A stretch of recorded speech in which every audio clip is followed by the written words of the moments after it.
When we were young, the future was so bright. The old neighborhood was so alive.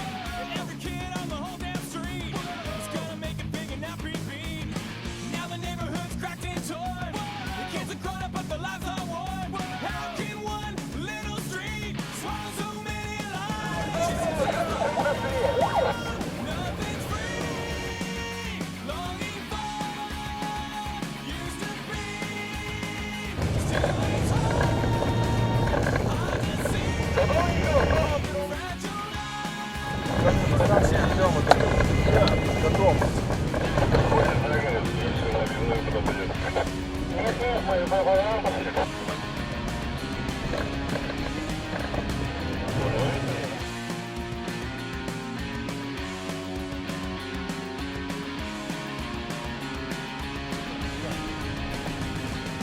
Jamie had a chance, well she really did. Instead she dropped out and had a couple of kids.